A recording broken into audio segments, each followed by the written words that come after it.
So I shared recently a lot of case studies within our portfolio of what's happening across our management within ecom brands. Now, the purpose of this video is not to show off these results. Quite frankly, it's just to be transparent of how did we achieve the numbers we did, what was the overall strategy behind it, and then sharing with you the game plan or the blueprint that you can utilize across Q4 going into Q1 next year, 2025, as that's coming across the horizon. So first things first, who am I? My name is Chris Hernandez. I'm the founder of ScaleVelocity.io. In that, I run a consulting firm that manages a portfolio of ecom brands, and quite frankly, we're anti-agency, anti-outside vendors, and looking to just help brands build completely in-house. I believe agencies, to a certain point, have a use case, but if you're trying to hit the next level, multiple 8-9 figures, and if you want to get set up for an exit, well, you have to kind of move away from agencies and look to have a really solid team in-house. So with that being said, what are the biggest factors that moves the needle for some of our partners? Well, first things first, seasonality. Seasonality is probably the biggest factor within the consumer behavior depending on the time of year. We had some brands in particular that were summer focused brands, and then our philosophy and what we're trying to bring to the table is if you have products that only work for summer, and then when winter time rolls around, fall, winter, and your sell period's down, can we create offers? Can we bundle SKUs to craft somewhat of an evergreen offer? Because if we have an evergreen offer that runs year round, we're great from a cash flow perspective because we have new customers come into the ecosystem. And then when our peak periods, peak seasonality, then we can go all in on that seasonality with those consumer products that fit that demographic during that time of year. So how do we navigate all this? You might have a bootstrap brand that's on the complete other side of the spectrum, and you have 8-9 figure brands on a complete opposite side of the spectrum as well. So how can we find the healthy balance to apply this to no matter what stage you're at, what can be applied to help you scale to the next level? So without further ado, let's dive in. You can follow me on Twitter at the Chris HRDZ. And I've shared pretty much 2 case study breakdowns of what happened recently in our portfolio. So pretty much this is the breakdown where from September 1st to September 30th, this was really last month, very recent, we generated 8.3K in sales, roughly 4.3K in ad spend. Our return on ad spend 1.94, MAR 51%, net margin 26%. So leading up to this point, numbers aren't the best here, as you can see. Even on that spectrum, we're spending 3.2K and then only $1,000 generated. So there's flaws in the strategy, flaws with the meta setup, overspend on campaigns that aren't generating any revenue, right? So when we came into the picture, what was changed? What ultimately allowed us to go from a downturn, like not even making any money, to okay, we're quite frankly almost doubling our revenue, or we already doubled our revenue in October, right? October 1st to 19th, which is less than the whole month of the previous month. Well, seasonality, right, plays a role during for this specific brand. Halloween times around that, those kind of Q4, like Thanksgiving, Halloween, that kind of holiday season plays a big factor with these type of products, as well as you can see the fluctuation in ad spend, right?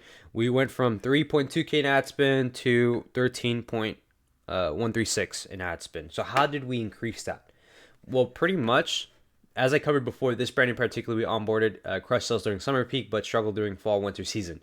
So the solution was introducing new product SKUs on the front end, right? I covered this already, but we have our SKUs that are seasonality focused, and then we need to craft evergreen offers that can run year round. So this brand had really good SKUs that sold individually, but what the brand never tested was bundles. So with this, we introduced 3 bundle offerings that we pushed on the front end, and pretty much with this ad spend, we had a relative idea of what would be the winner, but with this test, we found the winner and pretty much scaled the winner very, very fast, very rapid, and then increased the creative output. Right now, we're averaging anywhere from 5 to 6 ad concepts a week, which is around 15 to 20 ads specifically per week that we're launching. So this is what led to an increase in ad spend on Meta. And then what happens is as we scale up Meta, we're able to now diversify, add more spend into Google because Google does a great job of capturing lowest hanging fruit. So that's how we're able to literally just double sales, is by introducing front-end high AOV bundle offerings focused around evergreen that can sell year round.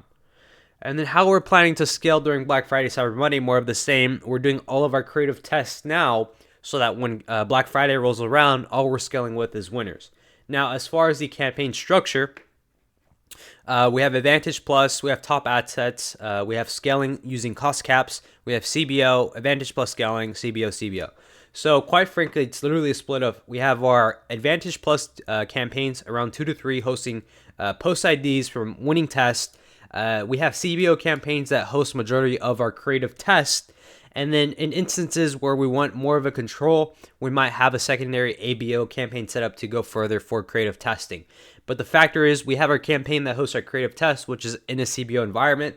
We take those winners, put them into Advantage Plus campaign. That's just scaling. So we have our CBO with our main winners ad sets that's scaling. We have our Advantage Plus campaigns hosting post IDs, also scaling as well. So we're scaling with CBO, we're scaling with Advantage Plus. Given this brand's inventory restrictions, that's why we're utilizing cost caps as well. And then with Google Ads, we're leveraging that for lowest hanging fruit. Now, secondary to this, different brand, but ultimately we doubled this brand's revenue from what they achieved last year. If I look at data points, their last October sales they generated for the whole month $22K in sales. And then from October 1st to the 20th, we doubled that in less than the full month from the previous year. And that's done with no ad agencies, a lean team of 3, creative strategist, editor, full stack media buyer. We're forecasting, focusing on contribution margin. And on top of that, we're using predictive models for offer testing so that we're scaling with profit and loss in mind.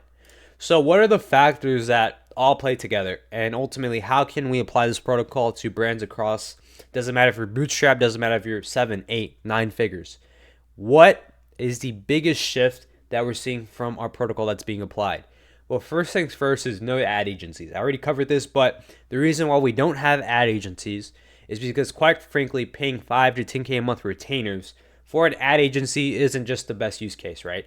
When you could have that same retainer model, you could just hire that in-house team and you don't have to worry about the time, the attention, because ultimately, how do ad agencies scale? They have more clients. The more clients they have, well, then the account executive is split between focus. Versus if you just build a lean team of 3, creative strategist, editor, full stack media buyer, you don't have to worry about this. And when you work with me, with our protocol, we actually place talent. So this is not an issue. And like I said before, we're forecasting predictive models. We're trying to always expand the funnel with new front-end offers. And the moment we capture that, we're also looking at downsells, cross-sells, and upsells. So the goal is, with our protocol, push a high AOV bundle, capture first order profit. When we have first order profit, scale the crap out of this offer, then diversify, go into Meta, then go into launch across similar campaigns on Google. We're constantly expanding the front end with new offer tests, because the moment we stop offer testing is the moment our business gets stagnant. Now, if I could apply this to any brand, it's you need high AOV bundles, you need first order profit, you need consistent offers being tested. And the way you mitigate that risk is, quite frankly, by having an in-house team, having the creative flywheel system installed into your business.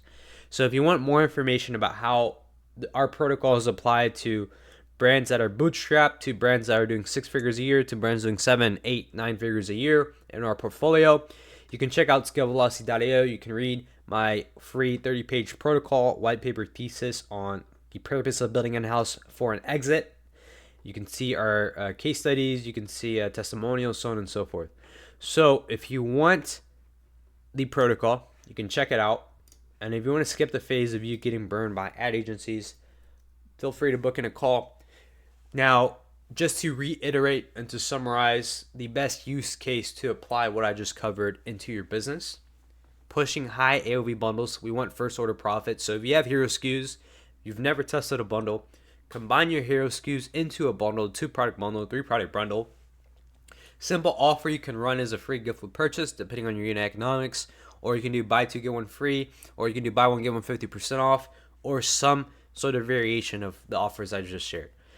Now, the moment we have first order profit, the moment we can expand the funnel, and the moment we can scale, that's where you're going to see an increase in Meta, and you're going to see an adjacent channels really scale and help your business grow, like Google, possibly even diversify on YouTube. So with that being said, guys, I hope you enjoyed this video. If you have any questions, drop them down below.